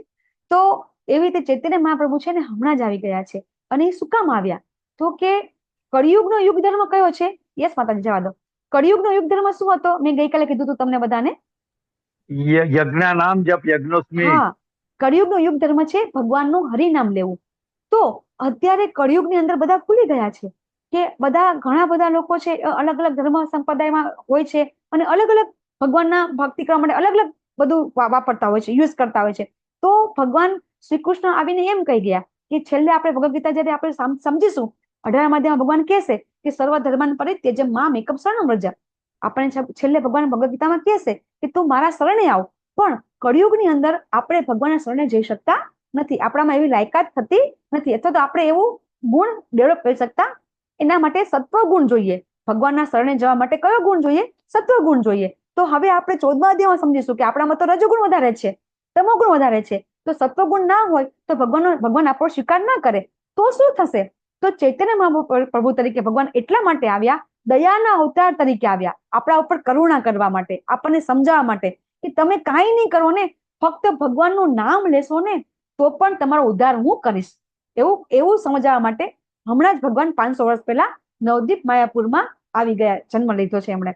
તો હરિનામ સંકીર્તન છે એ કરવા માટે, એ સમજાવવા માટે એમણે પોતે સ્વયં ભગવાન પોતે કળિયુગની અંદર આવી ગયા છે. અને આપણે ગઈકાલે પણ સમજ્યા હતા, મેં તમને ગઈકાલે પણ સમજાવ્યું હતું કે શા માટે આપણે બીજું બધું ન કરવું જોઈએ અને ફક્ત ને ફક્ત ભગવાનનું નામ જ લેવું જોઈએ. કળિયુગની અંદર આપણામાં અનેક દોષો છે, બરાબર? અને સતયુગમાં, ત્રેતામાં ખાલી વિચાર કરવાથી, પાપનો વિચાર કરવાથી આપણને પાપ લાગતું હતું. કળિયુગ ખરાબ છે પણ અમુક વસ્તુ માટે ખૂબ સારો છે. આપણે વિચાર કરીએ છીએ તો પાપ નથી લાગતો અત્યારે. આપણને ખરાબ વિચાર કરીએ તો પાપ લાગે છે? નથી લાગતો અત્યારે. તો અને આપણે જે પાપ કરીએ છીએ ફક્ત ભગવાનનું નામ લેવાથી નષ્ટ થઈ જાય છે, એ ચોક્કસ થાય છે, બરાબર? તો હવે ભગવાન શું કામ અવતાર લે છે? તો આપણે વાત થઈ ગઈ. ચાલો નેક્સ્ટ માતાજી, કે ભક્તોના ઉદ્ધાર કરવા માટે, દુષ્ટોનો નાશ કરવા માટે ભગવાન છે એ જન્મ લેતા હોય છે. તો આપણે હવે જાઓ દો માતાજી, કે શા માટે આપણે આ શ્લોક રાખજો કે શા માટે આપણે હવે આ બધું સમજવું જોઈએ, બરાબર? આપણને બધાને ફાયદો શું, બરાબર? ભગવાન વિશે જાણવાથી આપણને ફાયદો શું? આપણે તો ગુજરાતી લોકો છીએ, ગુજરાતી લોકોને જો ફાયદો ન મળે તો આપણે કંઈ કરીએ નહીં, બરાબર? તો ભગવાન શું કે છે કે જન્મ કર્મ ચ મે દિવ્યમ એવમ યો વેતિ તત્વતઃ, જે વ્યક્તિ મારો જન્મ અને મારું પ્રાગટ્ય, જન્મ અને કર્મ બંને દિવ્ય છે, અને કર્મની પ્રકૃતિ ભગવાન શું કે છે કે તત્વતઃ જાણે છે. તત્વતઃ જે જાણે છે ને એ વ્યક્તિ ત્યક્ત્વા દેહ પુનર્જન્મ, આ દેહ ત્યક્તા એટલે ત્યજ્યા પછી જન્મ, પુનર્જન્મ એટલે ફરીથી જન્મ, ને તી મામેતી, ફરીથી જન્મ લેતો નથી, પરંતુ મારા સનાતન ધામ, મારું ઇતિ એટલે કે મારા ધામને પ્રાપ્ત કરે છે. તો જ્યારે આપણને ફક્ત ખાલી એટલું જ સમજણ પડી જાય ને કે ભગવાન છે ને એ જન્મ પણ લેતા નથી અને ભગવાન મૃત્યુ પણ થતું નથી, એવું જો આપણે સમજીએ, સમજીને માની લઈએ, તો ભગવાન શું કે છે કે આ પૃથ્વી પર જન્મ ફરીથી નહીં લે, નહીં તો લે પણ મારા ધામને પ્રાપ્ત કરશે. જેના માટે યોગીઓ અનેક વર્ષ તપ કરે છે, બરાબર? અને પછી એમને છતાં પણ ભગવાનનું ધામ પ્રાપ્ત થતું નથી. બધા જ્ઞાનીઓ ઘણું બધું જ્ઞાન પ્રાપ્ત કરે છે, વેદોનો અભ્યાસ કરે છે, છતાં પણ ભગવાનનું ધામ પ્રાપ્ત થતું નથી. ઘણા લોકો અનેક યજ્ઞો કરે છે, આપણે 8મા અધ્યાયમાં શીખીશું, અનેક યજ્ઞો કરે છે તોય ભગવાનનું ધામ પ્રાપ્ત થતું નથી. પણ ફક્ત આટલું જ જો જાણી લેશું ને, નેક્સ્ટ કરજો માતાજી, કે ભગવાનનો જન્મ અને કર્મ એ પણ દિવ્ય છે, તો પણ આપણને ભગવાનનું ધામ પ્રાપ્ત થશે. તો ભગવાન છે એ ભગવાનની અને આપણા વચ્ચે શું તફાવત છે? તો ભગવાનનું સ્વરૂપ છે આધ્યાત્મિક છે, આપણું તો કામ ચલાવ છે ને, બરાબર? આપણે કાલે પેલા બીજા અધ્યાયમાં શીખ્યા હતા કે આત્માનું તો આ શરીર છે એ કપડા છે, બરાબર? આ શરીર છે એ આત્માનો કપડા છે. કપડા જેવી રીતે આપણે બદલીએ, વસ્ત્ર બદલીએ, એવી રીતે આત્મા વસ્ત્ર બદલે છે. તો આપણું શરીર તો કામ ચલાવ છે, આ શરીર તો હમણાં જતું રહેવાનું છે, બરાબર? અને આપણે શું થાય છે કે જેવું મેં તમને હમણાં સમજાવ્યું કે જેવું આપણો અહીંયા જન્મ થાય છે એવા પ્રકૃતિના 3 ગુણો આપણને બાંધી લે છે. આ કેમ બાંધે છે ને એના માટે 14મા અધ્યાય સુધી ટકી રહેજો. 14મા અધ્યાયમાં તમને સમજાવીશ કે પ્રકૃતિના ગુણો છે આપણને કેવી રીતે બાંધે છે, બરાબર? જેવો આપણો જન્મ થાય છે એવો તરત જ આપણે છે ને આપણું શરીર તો છે, એની હારે હારે આપણું સૂક્ષ્મ શરીર પણ છે, મન, બુદ્ધિ, અહંકાર, 7મા અધ્યાયમાં આપણે સમજીશું. તો એના કારણે એ આપણે જન્મ સાથે જ આપણે, ઘણા લોકો એમ કહેતા હોય છે ને કે આપણે તો ખાલી હાથે આવ્યા છીએ, ખાલી હાથે જવાના છીએ. એકદમ ખોટું છે. હું તમને સમજાવીશ કે ભગવદ્ ગીતામાંથી આપણને જે આપણે અનેક અજ્ઞાન જે આપણા છે ને એ મેઇન અજ્ઞાન હું તમને સમજાવતી રહીશ કે આપણે કયા કયા અજ્ઞાનમાં જીવી રહ્યા હતા. આપણે બધા, આપણા વડવાઓ પણ આપણને કહેતા, બરાબર, કે આપણે તો ખાલી હાથે આવ્યા છીએ, ખાલી હાથે જવાનું છે. ના, ખાલી હાથે આવ્યા પણ નથી અને ખાલી હાથે જવાનું પણ નથી, બરાબર? એ હું તમને અહીંયા સમજાવીશ. નેક્સ્ટ કરજો માતાજી,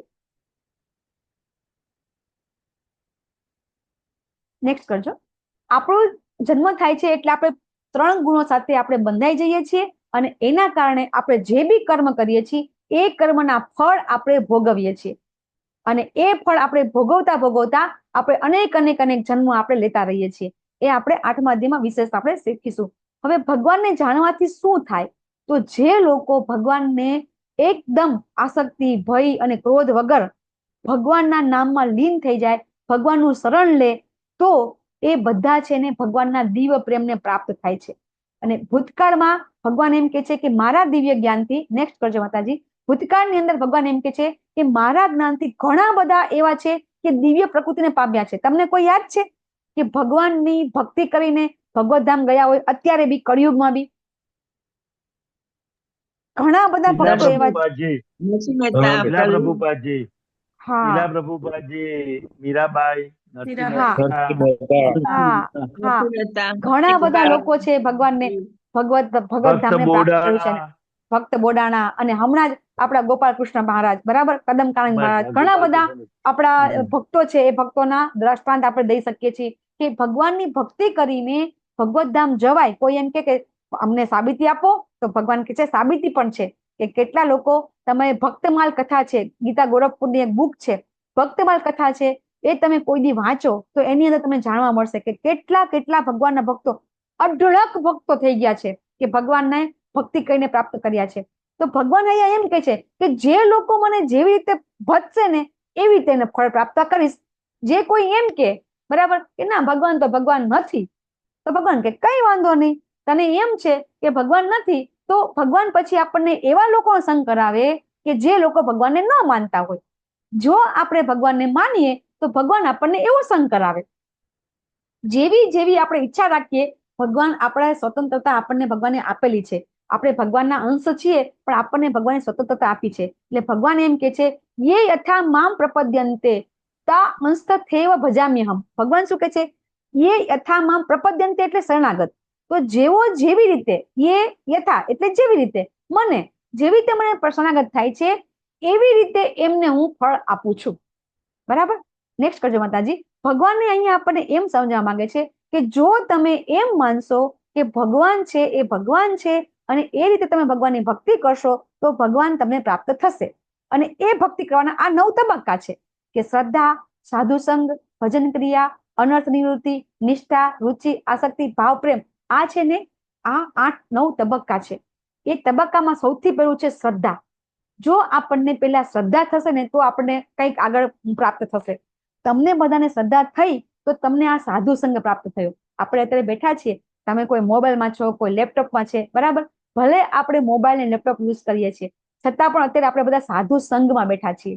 હું અને તમે સાધુ સંઘ કરી રહ્યા છીએ. તો જો આપણને શ્રદ્ધા થઈ તો આપણને આ સાધુ સંઘ થયો. અને પછી એનું નેક્સ્ટ કામ એક સ્ટેપ છે, એ છે ભજન ક્રિયા. તો પછીનું સ્ટેપ છે કે જ્યારે તમે સાધુ સંઘ થશે, પછી ભક્તોનો સંઘ થશે, તમને ભક્તોનું માર્ગદર્શન મળશે, તો તમારે શું કરવાનું છે, કાર્ય શું કરવાનું છે, આપણને ખબર પડશે. નેક્સ્ટ કરજો માતાજી. અને એ આપણો જે ભગવાનનો પ્રેમ પ્રાપ્ત કરવાનો જે આપણો ગોલ છે, એના માટેના 9 પગથિયા છે, ત્યાં પહોંચવું આપણા માટે ઘણું મુશ્કેલ છે. કારણ કે આપણે બધા બદ્ધ જીવ છીએ. કેવી રીતે બદ્ધ છીએ એ આપણે સમજીશું. મુક્ત જીવ કોને કહેવાય, બદ્ધ જીવ કોને કહેવાય, એ બધું આપણે ધીમે ધીમે સમજીશું. તો આપણે બધા બદ્ધ જીવ છીએ. શું બદ્ધ જીવ છીએ? કે આપણે જે બી કર્મ કરીએ છીએ એનું આપણને બંધન લાગે છે. સારું કાર્ય કરીએ તો પણ બંધન લાગે છે, ખરાબ કાર્ય કરીએ તો પણ બંધન લાગે છે. તો ભગવાનમાં શ્રદ્ધા રાખી અને પ્રેમ સુધી આપણે પહોંચવું હોય તો આપણે આ જે 9 જે આપણને અલગ અલગ આપણે પ્રક્રિયા બતાવવામાં આવી છે કે જેના થકી આપણને ભગવત ધામ પ્રાપ્ત થાય છે. તો એવી રીતે કઈ રીતે તમે શ્રવણમ કરીને, તમે બધા અત્યારે શ્રવણમ કરો છો ને, ભલે તમે વિડીયો બંધ કરીને કરતા હોય, તમે બધા સાંભળી રહ્યા છો ને, તો શ્રવણમ કરીને પણ આપણે ભગવત ધામ જઈ શકીએ છીએ. તો કોણ ગયું હતું? તો પરીક્ષિત મહારાજ શ્રવણમ કરીને ગયા હતા. મીરાબાઈ કીર્તન કરીને ગયા હતા. મીરાબાઈ કઈ કરતા કીર્તન કરતા હતા. બરાબર છે? શ્રવણમ, કીર્તનમ, સ્મરણમ. બરાબર? તો સ્મરણમાં અહીંયા જે ફોટો આપ્યો છે, બરાબર, એ આપણા જેને કહેવાય કે અમારા નામાચાર્ય થઈ ગયા છે, એમનો ફોટો અહીંયા આપ્યો છે કે એ ફક્ત ને ફક્ત ભગવાનનું નામનું સ્મરણ કરતા હતા. તો એ રીતે સ્મરણ કરીને પાદ સેવનમ. તો પાદ સેવનમ એટલે કે લક્ષ્મીજી છે એ ભગવાનને ખુશ કેવી રીતે કરે છે? તો ભગવાન લક્ષ્મીજી ભગવાનની સતત ભગવાનના પગના ચરણના સેવા કરે છે. તો એને કહેવાય છે પાદ સેવનમ. પછી અર્ચનમ, તો કે અર્ચા વિગ્રહની સેવા કરીને. તો મહારાજ પૃથુ થઈ ગયા, એ છે અર્ચા વિગ્રહની સેવા કરીને. વંદનમ, બરાબર? તો વંદનમ છે અહીંયા ધ્રુવ મહારાજ બતાવ્યું છે. તો વંદનમ છે ધ્રુવ મહારાજ વંદનમ કરીને શ્રેષ્ઠ પોતાની ભક્તિ પ્રાપ્ત કરી હતી. તો દાસ્યમ, તો એમાં તો સૌથી શ્રેષ્ઠ ઉદાહરણ છે આપણા હનુમાનજી મહારાજ, કે હનુમાનજી મહારાજ છે ભગવાનની સેવા કરીને, કેવી દાસ્ય ભાવે સેવા કરીને પોતે ભગવત ધામ પોતે પ્રાપ્ત કરેલું છે, ભગવાનનો પ્રેમ પ્રાપ્ત કરેલો છે. પછી સખ્યમ, તો સખ્યમ એટલે કે મિત્રતા. તો અર્જુનજી. અને આત્મનિવેદનમ. નેક્સ્ટ કરજો માતાજી. તો આત્મનિવેદનમાં કોણ આવે છે? બલિ મહારાજ. કે બલિ મહારાજને ત્યારે ખબર હતી કે ભગવાન આવ્યા છે, તો એ પોતાનું બધું છે એ ભગવાનને આપી દે છે, એટલે કહેવાય છે આત્મનિવેદન. તો એવી રીતે ભગવાન એ સમજાવે છે કે જે લોકો કોઈ લોકો શા માટે દેવી દેવતાને પૂજે છે? આપણે બધા કહેતા હોય છે ને કે આટલા બધા દેવી દેવતાઓ શું કામ ભગવાને રાખ્યા છે? તો ભગવાન એમ કે છે કે જે લોકો દેવી દેવતાની પૂજા કરે છે એટલા માટે કરે છે કે એ લોકોને ફળ, નેક્સ્ટ કરજો માતાજી, નેક્સ્ટ એ લોકોને તરત જ ફળ પ્રાપ્ત થાય છે. કે જ્યારે જે લોકો દેવી દેવતાની પૂજા કરે છે તો એ લોકોને તરત ને તરત છે એ લોકોને સારા સારા ફળ મળી જાય છે. હવે ભગવાન એ સમજાવે છે કે અહીંયા ભગવાને જે 4 વર્ણની સ્થાપના કરી છે એના વિશે ભગવાન સમજાવે છે કે શા માટે કરી છે સ્થાપના. તો ભગવાન શું કહે છે કે એ વર્ણ વ્યવસ્થા સ્થાપના કરતા નેક્સ્ટ કરજો માતાજી, એ એટલા માટે કે ફટાફટ કરજો, 9 વાગી ગયા છે, કે ભગવાને 4 વર્ણ એટલા માટે નથી આપ્યા કે બ્રાહ્મણ, ક્ષત્રિય, વૈશ્ય, શૂદ્ર. ભગવાને એવું જાતિભેદ નથી આપ્યું, પણ એ ગુણ પ્રમાણે કર્યું છે. ચાતુર્વર્ણ્ય મયા સૃષ્ટમ ગુણ કર્મ વિભાગસ, કે આપણા જે ગુણ અને આપણા કર્મ હોય ને એ પ્રમાણે આપણે પોતે બ્રાહ્મણ ક્ષત્રિય કહેવાય. એવું નથી કે બ્રાહ્મણના ઘરમાં જન્મ લીધો એટલે બ્રાહ્મણ, મેં ક્ષત્રિય ઘરમાં જન્મ લીધો છે તો હું ક્ષત્રિય ના કહેવાય, કારણ કે અત્યારે મારા બ્રાહ્મણ ગુણ છે, બરાબર, તો હું અત્યારે બ્રાહ્મણના ગુણમાં હું જઈ રહી છું તો હું ક્ષત્રિય ન કહેવાય. તો એ રીતે ભગવાન સમજાવે છે કે જેવા જેના ગુણ હોય ને અને એના એવા કર્મ હોય ને એ પ્રમાણે છે એ વ્યક્તિ છે એને પોતે જન્મ લીધો કહેવાય, અથવા તો એ પોતે એ વ્યક્તિ કહેવાય, જન્મ પ્રમાણે નહીં પણ ગુણ પ્રમાણે. નેક્સ્ટ કરજો માતાજી. પણ ભગવાન શું કે છે કે મને આ શ્લોકમાં એમ કે છે, ભગવાન કે છે કે મને કોઈ કર્મ છે મને કોઈ લિપ્તતા નથી, અથવા તો ભગવાન એમ કે છે ન મે કર્માની લિંપતિ, મને કોઈ પણ પ્રકારના કર્મ છે એ મને સ્પર્શ કરતા નથી. નેક્સ્ટ કરજો માતાજી. કે ભગવાન એ સમજાવે છે કે જ્યારે કોઈ વ્યક્તિ એમ કે ભગવાનનો છે એ દેહ છે, એ ભગવાનનો દેહ છે એ તીર માર્યું અને ભગવાન છે મૃત્યુ પામી ગયા, અથવા તો કોઈ એમ કે ગાંધારીજીનો શ્રાપ મળ્યો હતો એટલે યાદવો નષ્ટ પામી ગયા. ના, આ બધી ભગવાનની લીલા છે. ભગવાન આ બધું જેવી રીતે કોઈ એક્ટર છે પાત્ર ભજવી રહ્યો છે એવી રીતે ભગવાન છે એ કેરેક્ટર કરે છે, અને આપણને એવું લાગે છે કે ભગવાનનું મૃત્યુ થયું, ભગવાનનું જન્મ ને મૃત્યુ થતું નથી. હવે આ બધું આપણને જ્ઞાન ક્યારે પ્રાપ્ત થશે કે જ્યારે આપણે, ભગવાન એમ કે છે કે તદ વિધિ પ્રણિપાતેન પરિપ્રશ્નેન સેવયા, જ્યારે આપણે પણ જ્યારે ગુરુના શરણે જશું ને તો જ આપણને આ જ્ઞાન પ્રાપ્ત થશે. ઉપદેક્ષ્યતમ તે જ્ઞાનમ, તે આપણને ઉપદેશ આપશે. શું કામ? તો કે જ્ઞાની ન તત્વ દર્શન, એ જ્ઞાની એટલા માટે છે કે એને તત્વ દર્શન થઈ ગયું છે. જે ગુરુ આપણે, જેને તમે ગુરુ સિલેક્ટ કરો છો એ ગુરુ એવા હોવા જોઈએ કે જેણે ભગવાનનું તત્વતઃ દર્શન કર્યું છે, એને ભગવાનને તત્વતઃ જાણે છે. એવી વ્યક્તિ પાસે જઈએ અને આપણે પ્રશ્ન વિનમ્ર થઈને પૂછીએ. નેક્સ્ટ કરજો માતાજી. વિનમ્ર થઈને પ્રશ્ન પૂછવો એટલે શું? કે આપણે ચેલેન્જિંગની ભાવનાથી નહીં, બરાબર, ના મને તો બધી ખબર પડે છે, હું તો ગીતાના ક્લાસમાં એટલે જ આવ્યો છું, મને તો ભગવદ ગીતાનું જ્ઞાન મને બધી ખબર છે, પણ મારે થોડું આ જાણવું છે, મારે આ જાણવું છે, આ જાણવું છે. એનો અર્થ શું થયો કે આપણે એવું વિચારીએ છીએ કે હા આપણને બધી ખબર છે. હંમેશા જ્ઞાન પ્રાપ્ત કરવું હોય તો આપણું પાત્ર છે કેવું હોવું જોઈએ? ખાલી હોવું જોઈએ. ખાલી પાત્ર લઈને આપણે કઈ જઈએ તો જ આપણે છે એમાં જ્ઞાન પ્રાપ્ત આપણે કરી શકીએ. તો ભગવાન આ શ્લોકમાં એવું સમજાવે છે કે જ્યારે તું મારું જે આ જ્ઞાન છે એ જ્ઞાન તું પ્રાપ્ત કરીશ ને તો ચોક્કસથી તું છે એ આ દિવ્ય જ્ઞાન રૂપી નૌકામાં તું સવાર થઈ જઈશ ને તો ચોક્કસથી આ ભવસાગરને પાર કરી જઈશ. ભગવાન સ્પષ્ટ કહે છે કે આ દિવ્ય જ્ઞાન જો તું પ્રાપ્ત કરી લઈશ ને તો ચોક્કસથી આ જે ભવસાગર છે એને તું, ભવસાગર એટલે શું? આ એક જન્મ નહીં, અનેક જન્મ જે આપણે લઈ રહ્યા છીએ એમાંથી આપણે પાર લઈ જશું. પણ જે લોકો શ્રદ્ધા નથી રાખતાનું શું થશે? નેક્સ્ટ કરજો માતાજી. જે લોકો શ્રદ્ધા નથી રાખતા એ લોકોનું શું થશે? તો એ લોકો છે એ ભગવાન કહે છે કે જે એનું આ લોકમાં, એટલે કે આ અત્યારના જીવનમાં તો એનું ઉદ્ધાર થતો નથી, આવતા જન્મમાં પણ ઉદ્ધાર નહીં થાય. ભગવાન એવું સ્પષ્ટ કહે છે કે જો આપણે શ્રદ્ધા નહીં રાખીએ, અશ્રદ્ધાથી જો આપણે કંઈ કરીશું તો ક્યારેય જ્ઞાન પ્રાપ્ત થઈ શકશે નહીં. તો ભગવાન શું કહે છે? એટલે હવે તું શંકા કર્યા વગર, બરાબર, શંકા કર્યા વગર આજ હું તને જ્ઞાન આપું છું, એ જ્ઞાન પ્રાપ્ત કર અને તું યુદ્ધ કર. બરાબર, એ રીતે આ શ્લોક આપણે આવતીકાલે શીખીશું કે ભગવાન પાછા એમ કે છે, નેક્સ્ટ કરો માતાજી. ભગવાન પાછા એમ કે છે કે હા તું જ્ઞાન પ્રાપ્ત કર અને પછી યુદ્ધ કર. ભગવાન જ્ઞાને આપે છે અને પાછું યુદ્ધ કરવાનું પણ કે છે. એટલે ભગવાન નોલેજ પણ આપે છે અને એક્શન પણ કહે છે. એટલે પાછું અર્જુનજીને પાછું કન્ફ્યુઝન થશે અને પાછો 5મો અધ્યાય કાલે ચાલુ થશે. તો આજના અધ્યાયમાં આપણે એક જ વસ્તુ સમજી લઈએ ને કે ભગવાન છે એ ભગવાનનો જન્મ અને કર્મ, જન્મ કર્મ ચ મે દિવ્યમ યો મે વેતિ તત્વતઃ. જ્યારે આપણે ભગવાનના જન્મ અને કર્મ તત્વતઃ સમજી જશું ને આપણે, તો આપણો પણ બીજી વાર જન્મ થશે નહીં. પણ એના માટે આપણે શ્રદ્ધા, ભગવાન શું કીધું? જો શ્રદ્ધા નહીં રાખો, શંકા કરશો તો ક્યારેય કંઈ સમજાશે નહીં. જો શંકા છે ને આપણા ભૌતિક જગતમાં પણ સંબંધોમાં વિક્ષેપ કરાવે છે, હે ને? શંકા છે કેટલું ખરાબ છે કે જ્યારે તમારામાં કોઈ શંકા ઉત્પન્ન થાય તો આપણા આ જે ભૌતિક જગતમાં સારા સંબંધો છે નષ્ટ થઈ જાય છે. તો આધ્યાત્મિક જ્ઞાનમાં જો જરાક પણ શંકા હોય, શ્રદ્ધા ન હોય તો ક્યારેય જ્ઞાન પ્રાપ્ત થાય નહીં. એટલા માટે જ્ઞાનમાં ક્યારેય શંકા કરવી નહીં. અને આપણે હંમેશા ભગવાનને ભગવાન તરીકે જાણવા, અને એના માટે 10મા અધ્યાયમાં આપણને વધારે ડિટેલમાં ભગવાન સમજાવશે કે ભગવાન ખરેખર કોણ છે. અહીંયા આપણે ભગવાને સમજાવ્યું કે ભગવાનનું ખરેખર જન્મ અને કર્મ શું છે, એ કઈ રીતે જાણીએ આપણે, અને એ જાણવાથી આપણને ફાયદો શું થાય છે તો એ પણ આપણે સમજ્યા. આપ સૌનો ખૂબ ખૂબ આભાર. વાંછાકલ્પતરુભ્યશ્ચ કૃપા સિંધુભ્યૈવ ચ પતિતાનાં પાવનેભ્યો વૈષ્ણવેભ્યો નમો નમઃ. અનંત કોટિ વૈષ્ણવ વૃંદ કી જય. જય जगत गुरु शिला प्रभुपाद की प्रभुपाद जय। की जय। श्रीमद् ग्रंथराज भगवद श्रीमद् गीता भगवद गीता की जय। सदगुरुदेव की जय। की जय। हरे कृष्णा कृष्ण कृष्ण कृष्ण हरे हरे, हरे राम राम हरे राम हरे राम हरे हरे राम हरे। राम राम